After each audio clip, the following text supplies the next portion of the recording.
I'd like to provide the American people with an update on our efforts to protect the integrity of our very important 2020 election. If you count the legal votes, I easily win. If you count the illegal votes, they can try to steal the election from us. If you count the votes that came in late, we're looking at them very strongly, but a lot of votes came in late. I've already decisively won many critical states, including massive victories in Florida, Iowa, Indiana, Ohio. To name just a few, we won these and many other victories despite historic election interference from big media, big money, and big tech. As everybody saw, we won by historic numbers. And the pollsters got it knowingly wrong. They got it knowingly wrong. We had polls that were so ridiculous, and everybody knew it at the time. There was no blue wave that they predicted. They thought there was going to be a big blue wave. That was false. It was done for suppression reasons. But instead, there was a big red wave. And it's been properly acknowledged, actually, by the media. They were, I think, very impressed. But that was after the fact. That doesn't do us any good. We kept the Senate despite having twice as many seats to defend as Democrats. And in a really much more competitive states, we did a fantastic job with the Senate. I think we're very proud of what's happened there. We had many more seats to defend. They spent almost $200 million on Senate races in South Carolina and Kentucky alone, 2 races, and hundreds of millions of dollars overall against us. At the national level, our opponents' major donors were Wall Street bankers and special interests. Our major donors were police officers, farmers, everyday citizens. Yet for the first time ever, we lost 0 races in the House. I was talking to Kevin McCarthy today. He said he couldn't believe it. 0 races. Very unusual thing, 0. And actually won many new seats with, I think, many more on the way. This was also the year of the Republican woman. More Republican women were elected to Congress than ever before. That's a great achievement. I won the largest share of non-white voters of any Republican in 60 years, including historic numbers of Latino, African American, Asian American, and Native American voters, the largest ever in our history. We grew our party by 4 million voters, the greatest turnout in Republican Party history. Democrats are the party of the big donors, the big media, the big tech, it seems, and Republicans have become the party of the American worker, and that's what's happened.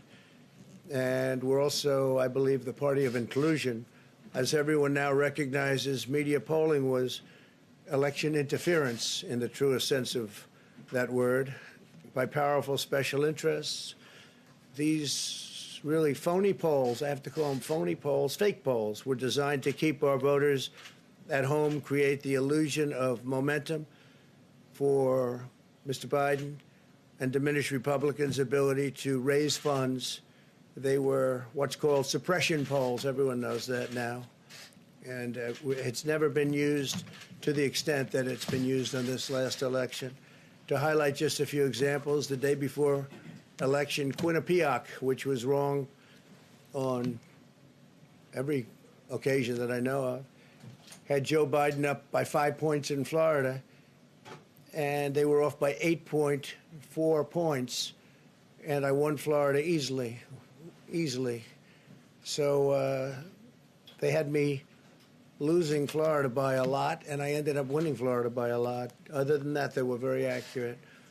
They had him up 4 points in Ohio, and they were off by 12.2 points.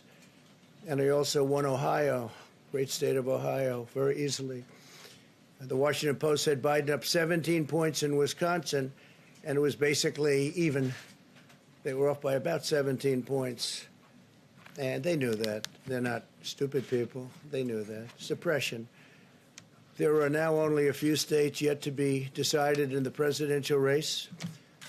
The voting apparatus of those states are run in all cases by Democrats. We were winning in all the key locations by a lot, actually.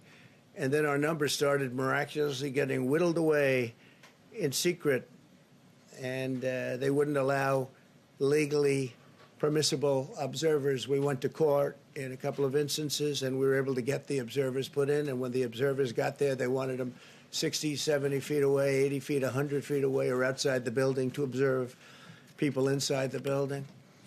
And we won a case, a big case, and we have others happening. There are lots of litigation, even beyond our litigation. There's tremendous amount of litigation generally because of how unfair this process was. And I predicted that. I've been talking about mail-in voting for a long time. It's really destroyed our system. It's a corrupt system, and it makes people corrupt even if they aren't by nature. But they become corrupt. It's too easy. They want to find out how many votes they need, and then they seem to be able to find them. They wait, and then they find them. And you see that on election night. We were ahead in vote in North Carolina by a lot, tremendous number of votes. And we're still ahead by a lot, but not as many, because they're finding ballots all of a sudden. Oh, we have some mail-in ballots. It's amazing how those mail-in ballots are so one-sided, too. I know that it's supposed to be to the advantage of the Democrats, but in all cases, they're so one-sided.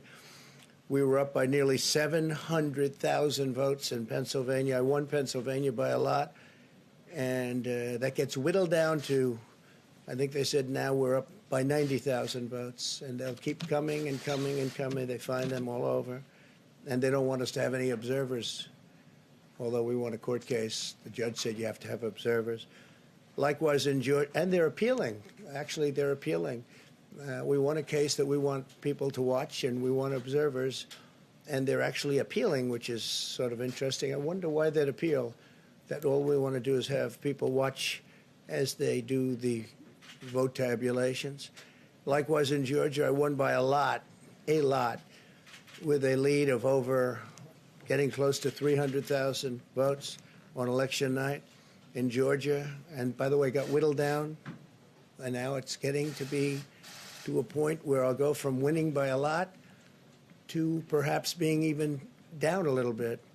In Georgia, a pipe burst in a faraway location, totally unrelated to the location of what was happening, and they stopped counting for 4 hours, and a lot of things happened. The election apparatus in Georgia is run by Democrats. We also had margins of 300,000. In Michigan, we're way up in Michigan, won the state.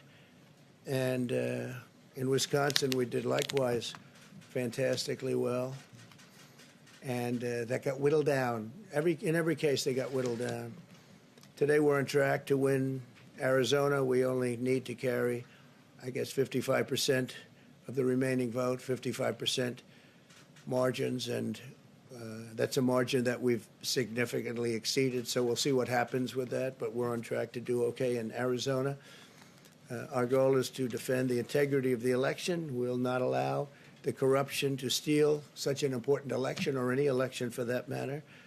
And we can't allow anybody to silence our voters and manufacture results. I've been doing a lot of public things for a long time. I've never had anything that's been as inspirational, by people calling, talking, sending things to us. I've never seen such love and such affection and such spirit as I've seen for this. People know what's happening, and they see what's happening, and it's before their eyes. And there are many instances which will be reported very shortly. There's tremendous litigation going on, and this is a case where they're trying to steal an election. They're trying to rig an election. And we can't let that happen. Detroit and Philadelphia, known as two of the most corrupt political places anywhere in our country, easily cannot be responsible for engineering the outcome of a presidential race, a very important presidential race. In Pennsylvania, Democrats have gone to the state Supreme Court to try and ban our election observers, and very strongly. Now, we won the case, but they're going forward. They don't want anybody in there. They don't want anybody watching them as they count the ballots. And I can't imagine why. There's absolutely no legitimate reason why they would not want to have people watching this process, because if it's straight, they should be proud of it. Instead, they're trying, obviously, to commit fraud. There's no question about that. In Philadelphia, observers have been kept far away, very far away, so far that people are using binoculars to try and see, and there's been tremendous problems caused. They put paper on all of the windows so you can't see in, and the people that are banned are very unhappy and become somewhat violent. The 11th Circuit ruled that in Georgia the votes have been in by Election Day, that they should be in by Election Day, and they weren't. Votes are coming in after Election Day. And they had a ruling already that you have to have the votes in by Election Day. To the best of my knowledge, votes should be in by Election Day. And they didn't do that. Democrat officials never believed they could win this election honestly. I really believe that. That's why they did the mail-in ballots, where there's tremendous corruption and fraud going on. That's why they mailed out tens of millions of unsolicited ballots without any verification measures whatsoever. And I've told everybody that these things would happen because I've seen it happen. I watched a lot of different elections before they decided to go with this big, massive election with tens of millions of ballots going out to everybody, in many cases totally unsolicited. This was unprecedented in American history. This was by design, despite years of claiming to care about the election security. They refused to include any requirement to verify signatures, identities, or even determine whether they're eligible or ineligible to vote. People are walking in there. They have no idea. They're just taking numbers. They're writing down things, the workers, and doing a lot of bad things. And we have a lot of information coming and litigation that you'll see that will shake even you people up. And you've seen it all. The officials overseeing the counting in Pennsylvania and other key states are all part of a corrupt Democrat machine that you've written about, and for a long time you've been writing about the corrupt Democrat machine. I went to school there, and I know a lot about it. It hasn't changed. It's a long time ago, and hasn't changed. It's gotten worse.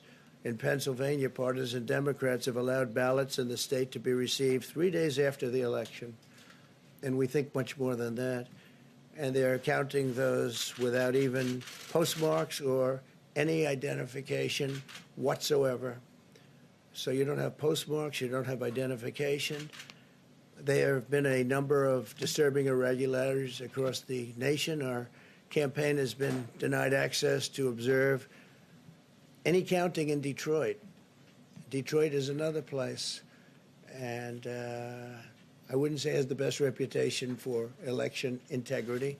Poll workers in Michigan were duplicating ballots, but when our observers attempted to challenge the activity, those poll workers jumped in front of the volunteers to block their view so that they couldn't see what they were doing. And it became a little bit dangerous. One major hub for counting ballots in Detroit covered up the windows again with large pieces of cardboard. And so they wanted to protect and block the counting area. They didn't want anybody seeing the counting, even though these were observers who were legal observers that were supposed to be there. In Detroit, there were hours of unexplained delay in delivering many of the votes for counting. The final batch did not arrive until 4 in the morning, and even though the polls closed at 8 o'clock. So they brought it in, and the batches came in, and nobody knew where they came from. We've also been denied access to observe in critical places in Georgia. In multiple swing states, counting was halted for hours and hours on election night, with results withheld from major Democrat-run locations only to appear later. And they certainly appeared, and they all had the name Biden on them, or just about all. I think almost all. They all had the name Biden on them, which is a little strange. I challenge Joe and every Democrat to clarify that they only want legal votes, because they talk about votes, and I think they should use the word legal votes. We want every legal vote counted, and I want every legal vote counted. We want openness and transparency, no secret count rooms, no mystery ballots, no illegal votes being cast after Election Day. You have Election Day, and the laws are very strong on that. You have an Election Day, and they don't want votes cast after Election Day, and they want the process to be an honest one. It's so important. We want an honest election, and we want an honest count, and we want honest people working back there because it's a very important job. So that's the way this country is going to win. That's the way the United States will win, and we think we will win the election very easily. We think there's going to be a lot of litigation because we have so much evidence, so much proof, and it's going to end up perhaps at the highest court in the land. We'll see. But we think there'll be a lot of litigation because we can't have an election stolen like this. And I tell you, I have been talking about this for many months with all of you, and I've said very strongly that mail-in ballots are going to end up being a disaster. Small elections were a disaster. Small, very easy-to-handle elections were disastrous. This is a large-scale version, and it's getting worse and worse every day. We're hearing stories that are horror stories, absolute horror stories, and we can't let that happen to the United States of America. It's not a question of who wins, Republican, Democrat, Joe, myself. We can't let that happen to our country. We can't be disgraced by having something like this happen. So it will be hopefully cleared up, maybe soon, I hope soon, but it'll probably go through a process, a legal process. And as you know, I've claimed certain states, and he's claiming states, and we can both claim the states. But ultimately, I have a feeling judges are going to have to rule. But there's been a lot of shenanigans, and we can't stand for that in our country. Thank you very much.